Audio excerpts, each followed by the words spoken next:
Thank you for tuning in to another segment of Remarkable Portsmouth, a series of short documentaries about people, places, and things woven into the historical tapestry of Portsmouth.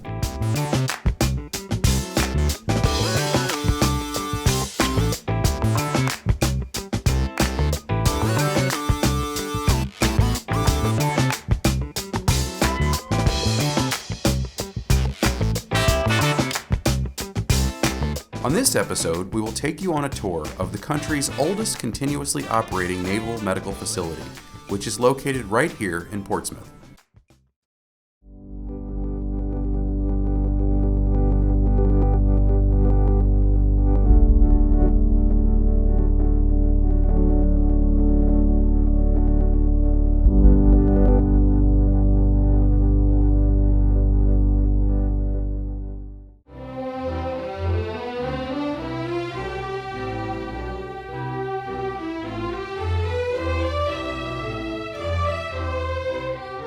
Welcome to Naval Medical Center, Portsmouth, and Historic Building 1, our nation's first and oldest U.S. Naval Hospital. Established in 1830, it has served the medical needs of our men and women in uniform for over 187 years. The first 130 years, it was the primary hospital on this 110-acre compound until 1960, when the tall skyscraper building, known as Building 3, took over the medical duties. However, this hospital still maintained a certain degree of medicine and psychiatry. It also served the OBGYN and that sort of thing.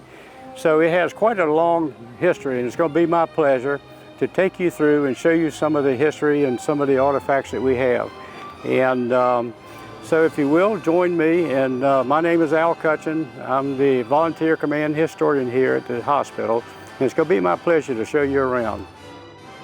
In 1811, Congress passed legislation creating the hospital fund.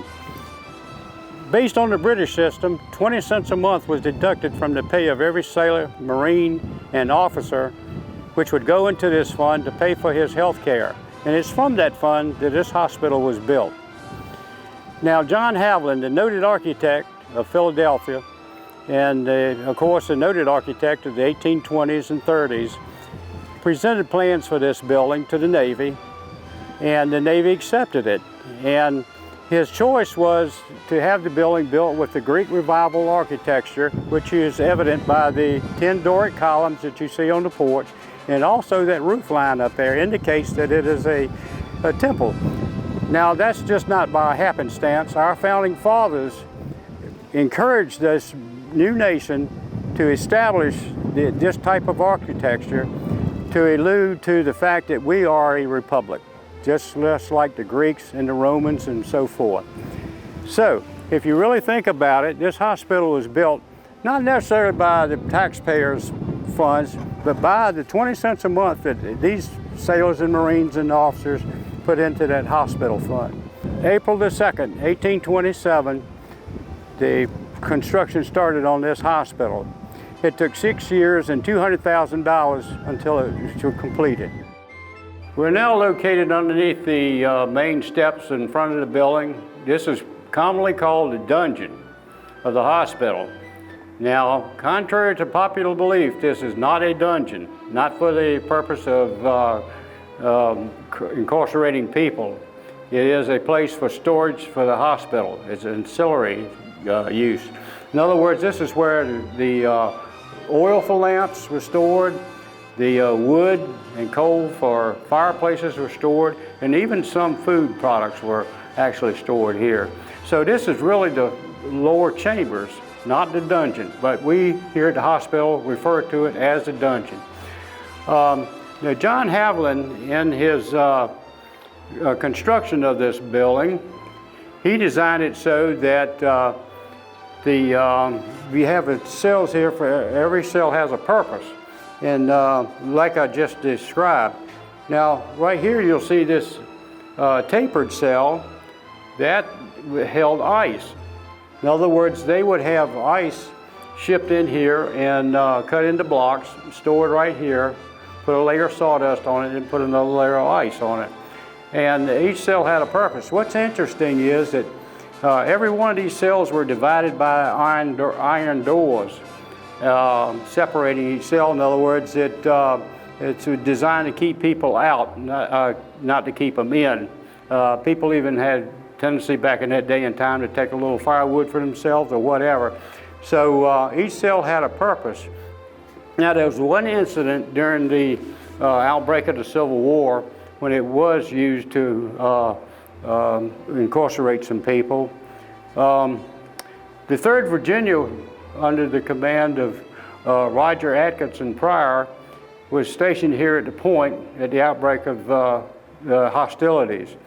And Roger Atkinson Pryor was a avid fire-eating successionist. He allowed 15 of his men to go downtown to vote whether to stay in the Union or succeed and go with the South. Now, most people in this area were pro-Union. The harbor's doing great, the Norfolk and Portsmouth commerce is doing great. The shipyard is 1,500 of Portsmouth's population of 9,000 were actually employed in the shipyard. Everybody's happy. However, one of the men voted to vote to go to the Union, and he upset Pryor quite tremendously. So Pryor had his men locked up here in this dungeon for a couple of days until Governor Letcher in Richmond found out about it and ordered him to let the men go because they were voting their conscience. So that's the only time in recorded history that this is actually used to incarcerate people. Other than that, it is a storage area, ancillary for the building, storage for the building.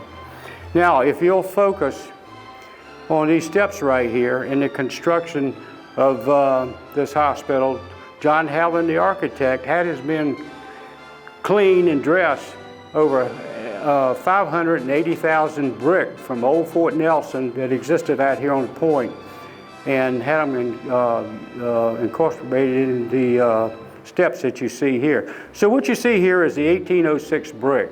Now, also the inverted arch that you see was necessary in soil areas like Tidewater, Virginia. You had to have this inverted arch to distribute the weight equally along the building. And over top of each one of these buttresses you see here is one of the 10 Doric columns that you see on the porch. This is the main entrance to the hospital, better known as the quarterdeck. Navy tradition has it that the quarterdeck is where the captain of his ship issues his orders, receives people, special guests, so forth, and he also performs ceremonies like promotions and things of that nature. So this is what we call the quarterdeck. There's been hundreds, possibly thousands of re-enlistments that took place here, elevation in rank, and social activities takes place here, and so forth. And also presentations for the good things that the officers and men do. So this is known as the quarterdeck, the main entrance.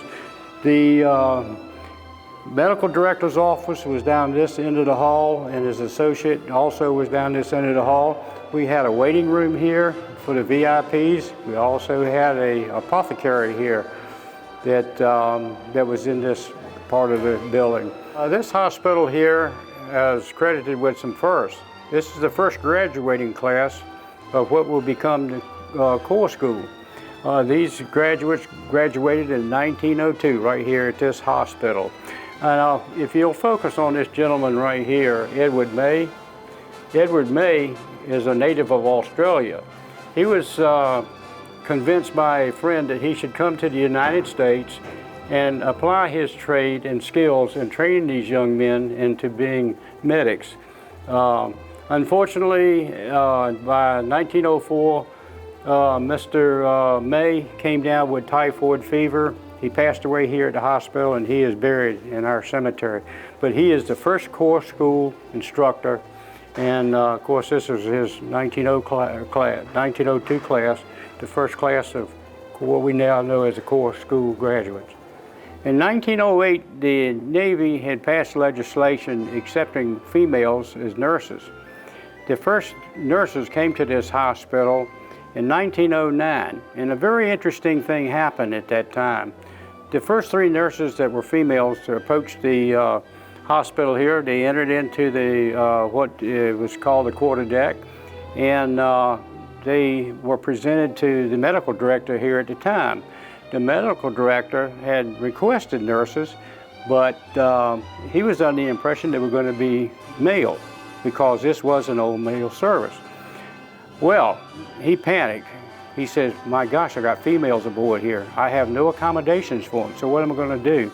Well, the Navy made arrangements in Old Town Portsmouth where these young ladies, these 3 young ladies, could be roomed and boarded at what was known then as the Waverly Apartments. And that's where they stayed until such time as they were able to provide them with accommodations here at the hospital. Now, another interesting thing is this young lady right here, Lena Higby. We have a street here on the compound named for her. She was the charge nurse here, the first one here at the hospital. In 1911, she took the oath of office at downtown Portsmouth, and where she then proceeded to Washington, D.C., where she became the 2nd superintendent of nurses for the Nurse Corps. Miss Higby is the first female to have a naval fighting ship named for her. The USS Higby was a destroyer during World War II and Korea, and maybe even part of Vietnam. But she also is the first female to be awarded the Navy Cross for her services as 2nd Superintendent of Nurses. We're now on the 3rd floor, just above the quarterdeck.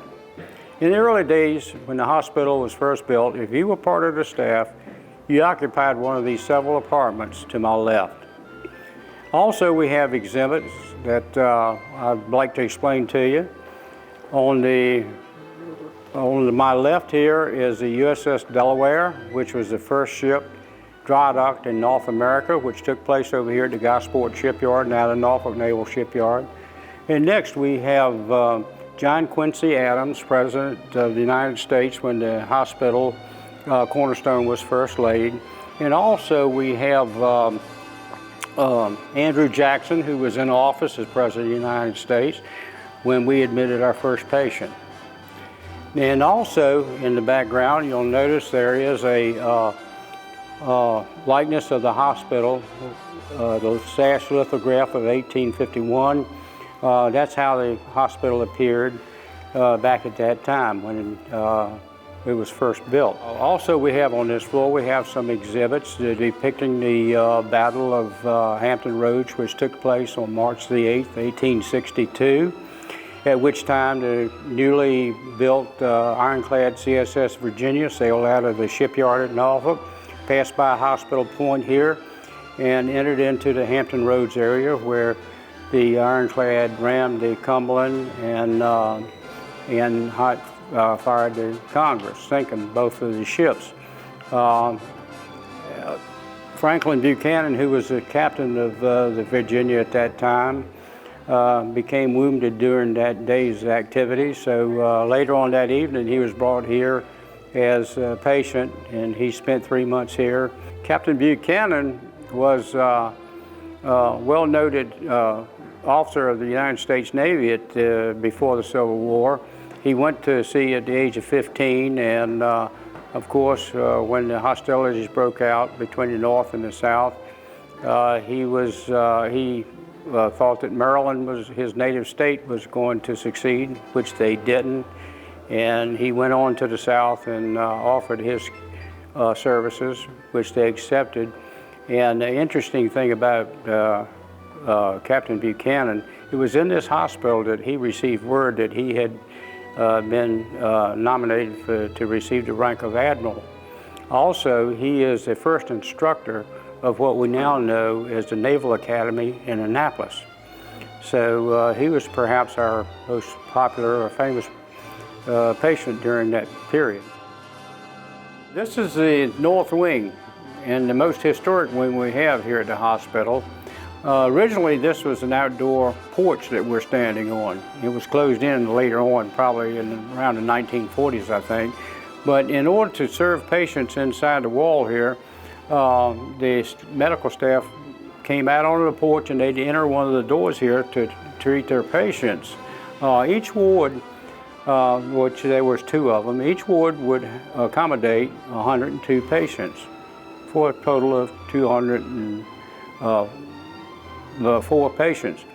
And this being the most historic, mainly because Surgeon Williamson, who was over at the Naval shipyard at the time, or Gosport shipyard I should say, he was ordered in 1830 to bring the first patients over here. This wing here was had made the most progress in completion, so those patients were brought here to this wing. And later on, in 1855, the merchant ship Ben Franklin, pulled in the harbor here under the pretense of having some repairs done.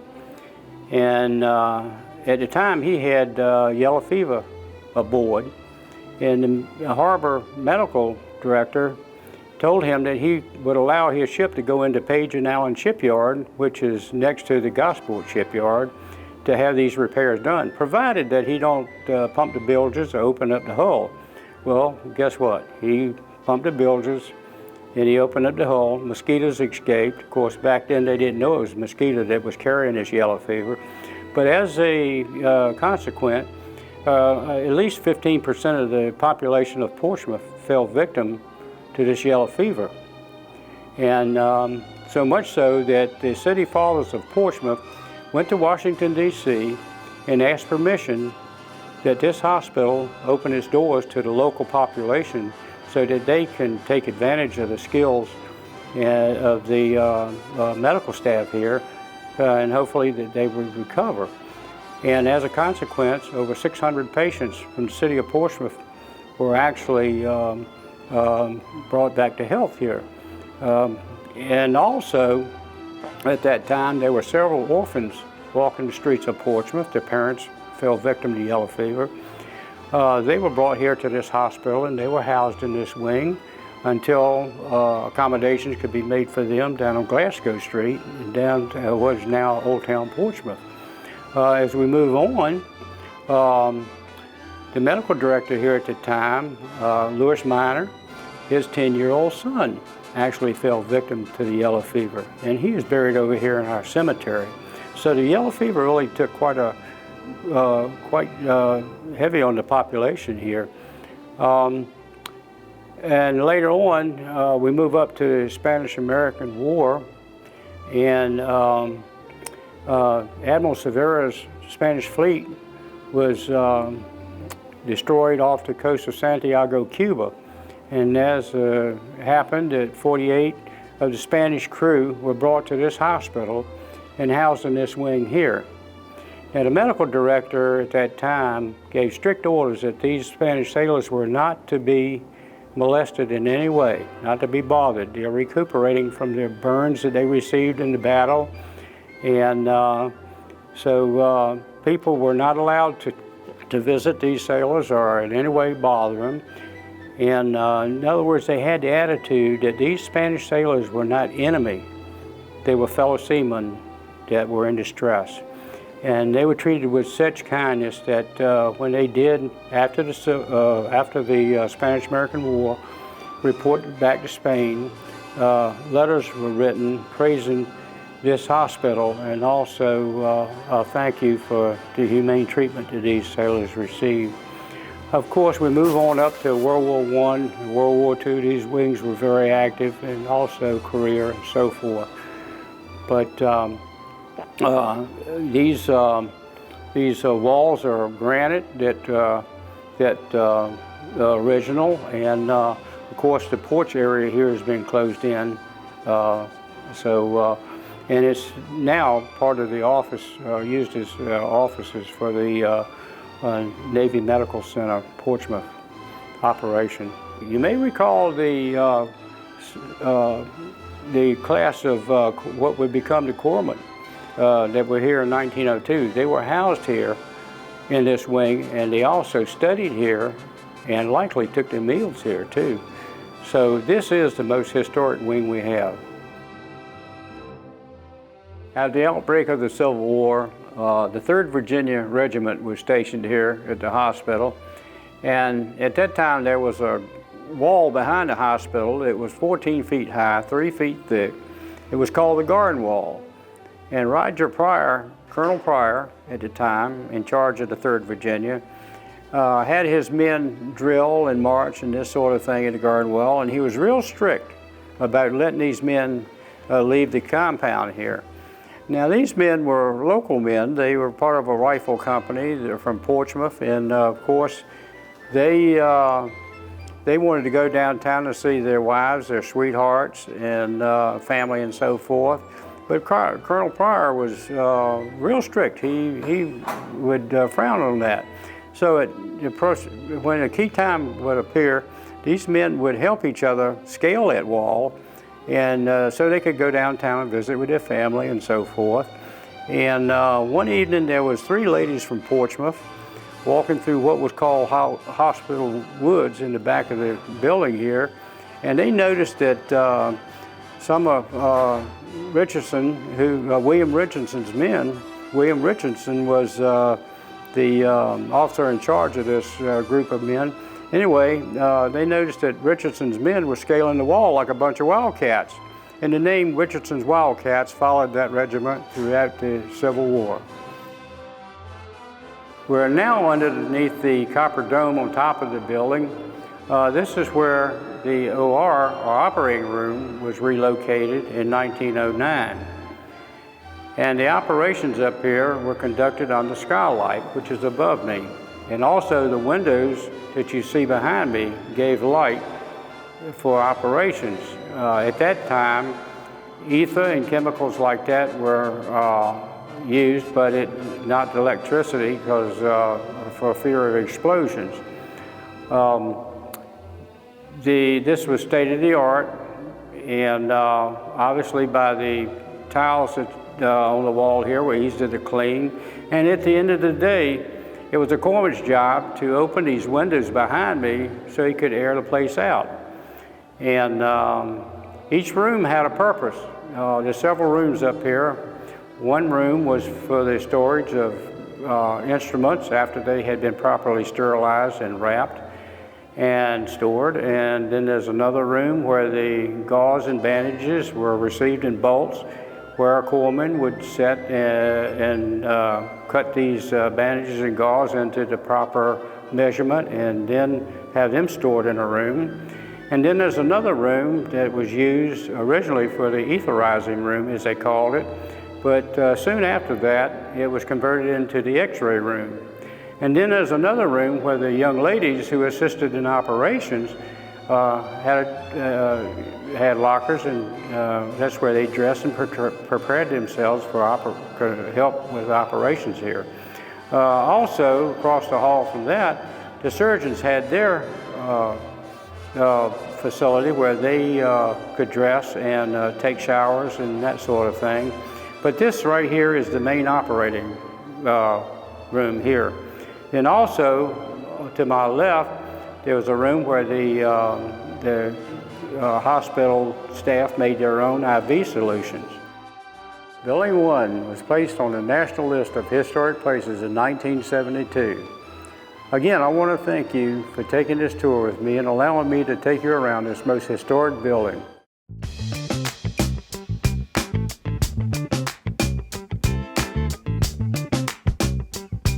That's a wrap for this episode of Remarkable Portsmouth, the series of short documentaries about historical people, places, and things in Portsmouth. Hope you'll join us for the next episode. Thank you for watching.